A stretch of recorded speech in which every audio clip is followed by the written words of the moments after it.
ಮಹಿಳೆಯನ್ನ ವಿವಸ್ತ್ರಗೊಳಿಸಿ ಹಲ್ಲೆ ಮಾಡಿದ್ದ ಕೇಸ್ಗೆ ಟ್ವಿಸ್ಟ್ ಸಿಕ್ಕಿದ್ದು ಹೇಗೆ?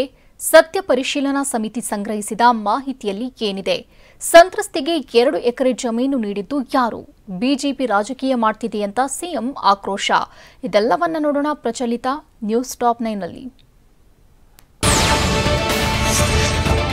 ಬೆಳಗಾವಿಯಲ್ಲಿ ಮಹಿಳೆಯನ್ನ ವಿವಸ್ತ್ರಗೊಳಿಸಿ ಹಲ್ಲೆ ಪ್ರಕರಣ ಸಂಬಂಧ ವಿಜಯಪುರದಲ್ಲಿ ಬಿಜೆಪಿ ಘಟಕದಿಂದ ಪ್ರತಿಭಟನೆ ನಡೆಸಲಾಯಿತು. ನಗರದ ಸಿದ್ದೇಶ್ವರ ದೇವಸ್ಥಾನದ ಬಳಿ ಮಹಿಳೆಯ ಮೇಲಿನ ದೌರ್ಜನ್ಯ ತಡೆಯಲು ಸರ್ಕಾರ ವಿಫಲವಾಗಿದೆ ಅಂತ ಆಕ್ರೋಶವನ್ನ ವ್ಯಕ್ತಪಡಿಸಿದ್ರು. ಸಂತ್ರಸ್ತೆಗೆ ಸೂಕ್ತ ನ್ಯಾಯ ನೀಡಬೇಕೆಂದು ಆಗ್ರಹ ಮಾಡಿದ್ರು. ಪ್ರತಿಭಟನೆಯಲ್ಲಿ ಜಿಲ್ಲಾ ಬಿಜೆಪಿ ಘಟಕದ ಪದಾಧಿಕಾರಿಗಳು, ಕಾರ್ಯಕರ್ತರು ಭಾಗಿಯಾದರು.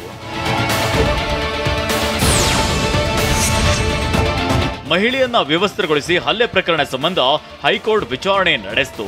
ವೈದ್ಯಕೀಯ ಅಧಿಕಾರಿ ಲಿಖಿತ ಅನುಮತಿ ಇಲ್ಲದೆ ಯಾವುದೇ ವ್ಯಕ್ತಿ, ಸಂಘಟನೆ, ರಾಜಕೀಯ ಪಕ್ಷ ಸಂತ್ರಸ್ತೆಯನ್ನ ಭೇಟಿ ಮಾಡುವಂತಿಲ್ಲ ಅಂತ ಹೈಕೋರ್ಟ್ ಷರತ್ತುಬದ್ಧ ನಿರ್ಬಂಧವನ್ನ ವಿಧಿಸಿದೆ. ಆಯೋಗಗಳು, ತನಿಖಾ ಸಂಸ್ಥೆಗಳು ಸಂತ್ರಸ್ತೆ ಭೇಟಿ ಮಾಡಬಹುದು ಅಂತ ಹೈಕೋರ್ಟ್ ಹೇಳಿದೆ. ಆದರೆ ವ್ಯಕ್ತಿ, ಸಂಘಟನೆ, ರಾಜಕೀಯ ಪಕ್ಷಗಳ ಭೇಟಿಗೆ ಹೈಕೋರ್ಟ್ ನಿರ್ಬಂಧ ವಿಧಿಸಿದೆ.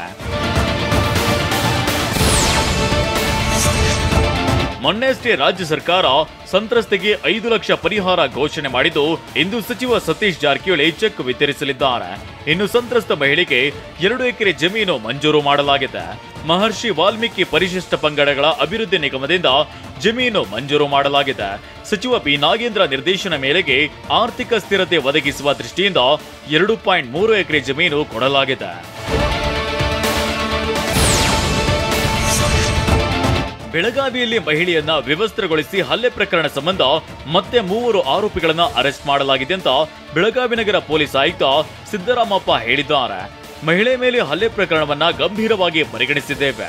ತಲೆಮರೆಸಿಕೊಂಡಿರುವ ಮತ್ತಿಬ್ಬರು ಆರೋಪಿಗಳನ್ನ ಬಂಧಿಸಬೇಕಿದೆ. ಆರೋಪಿಗಳ ಹುಡುಕಾಟಕ್ಕಾಗಿ 4 ತಂಡ ರಚಿಸಿ ಪತ್ತೆ ಕಾರ್ಯ ನಡೆಸುತ್ತಿದ್ದೇವೆ ಅಂತ ಹೇಳಿದ್ದಾರೆ.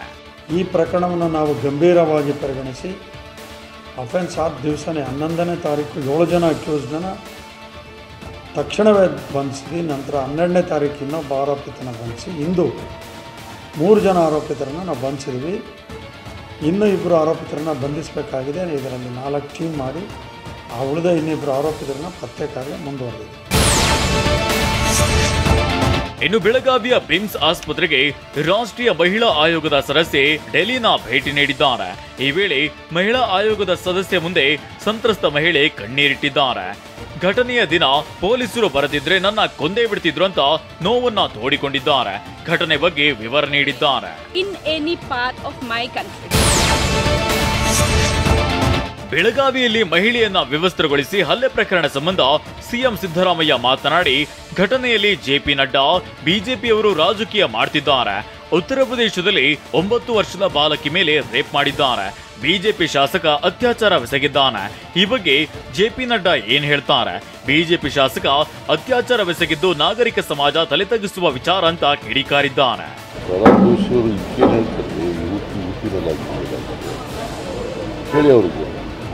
ಏನ್ರಿ ಪ್ರಹ್ಲಾದ್ ಜೋಶಿ ಅವರೇ, 25 ವರ್ಷ ಜೈಲು ಶಿಕ್ಷೆ ಆಗಿದೆಯಲ್ಲ, 9 ವರ್ಷದ ಮೇಲೆ ನಿಮ್ಮ MLA, BJP MLA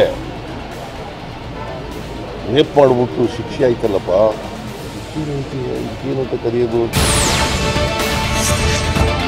ಬೆಂಗಳೂರಿನ ಬಿಬಿಎಂಪಿಯ ವ್ಯಾಪ್ತಿಯ 163 ಶಾಲೆಗಳ ಪೈಕಿ ಹಲವು ಶಿಶು ವಿಹಾರ, ಶಾಲಾ ಕಟ್ಟಡಗಳು ಶಿಥಿಲಾವಸ್ಥೆಗೆ ತಲುಪಿದ್ದು, ಯಾವ್ಯಾವ ವಲಯದಲ್ಲಿ ಶಾಲಾ ಕಟ್ಟಡಗಳ ಸ್ಥಿತಿ ಹೇಗಿದೆ ಅನ್ನೋ ಬಗ್ಗೆ ಬಿಬಿಎಂಪಿ ಇಂಜಿನಿಯರಿಂಗ್ ವಿಭಾಗ ಆಡಿಟ್ ರಿಪೋರ್ಟ್ ನೀಡಿದೆ. 167 ಶಾಲೆಗಳ ಪೈಕಿ 18 ಶಾಲೆಯ ಕಟ್ಟಡಗಳು ಹಳೆಯದಾಗಿದ್ದು, ಹೊಸ ಕಟ್ಟಡಗಳ ನಿರ್ಮಾಣಕ್ಕೆ ಟೆಕ್ನಿಕಲ್ ಕಮಿಟಿ ಶಿಫಾರಸು ಮಾಡಿದೆ. ಇದರ ಜೊತೆಗೆ 67 ಶಾಲೆಗಳ ದುರಸ್ತಿಗೂ ಕಮಿಟಿಯಿಂದ ಶಿಫಾರಸು ಬಂದಿದೆ. ಅಯೋಧ್ಯೆ ರಾಮ ಮಂದಿರ ಲೋಕಾರ್ಪಣೆಗೆ ಎಲ್ಲಾ ತಯಾರಿಯೂ ನಡೆಯುತ್ತಿದೆ. ಅಯೋಧ್ಯೆಗೆ ಬೇಕಾದ ಗಂಟೆಗಳು, ಲೈಟಿಂಗ್ಸ್ ಬೆಂಗಳೂರಿನಿಂದಲೇ ಕಳುಹಿಸಲಾಗ್ತಿದೆ. ಉದ್ಯಮಿ ರಾಜೇಂದ್ರ ನಾಯ್ಡು ಅವರು 30 ಗಂಟೆಗಳನ್ನು ಕಳುಹಿಸುತ್ತಿದ್ದು, ನಿನ್ನೆ ಬೆಳಿಗ್ಗೆ ಅಯೋಧ್ಯೆಗೆ ಗಂಟೆಗಳನ್ನು ಕಳುಹಿಸಲಾಗಿದೆ. ಈ ಗಂಟೆಗಳು 4 ದಿನಗಳ ನಂತರ ಅಯೋಧ್ಯೆಗೆ ತಲುಪಲಿದ್ದು, ರಾಮ ಮಂದಿರದ 10 ಸ್ಥಳಗಳಲ್ಲಿ ಗಂಟೆಗಳನ್ನು ಬಳಕೆ ಮಾಡಲಾಗ್ತಿದೆ. ಇನ್ನು ಗಂಟೆಯಿಂದ ಓಂಕಾರದ ಸದ್ದು 9 ಸೆಕೆಂಡ್ಗಳ ಕಾಲ ಬರಲಿದ್ದು, ವಾಸ್ತು ಪ್ರಕಾರವೇ ಈ ಗಂಟೆಗಳನ್ನು ಮಾಡಲಾಗಿದೆಯಂತೆ.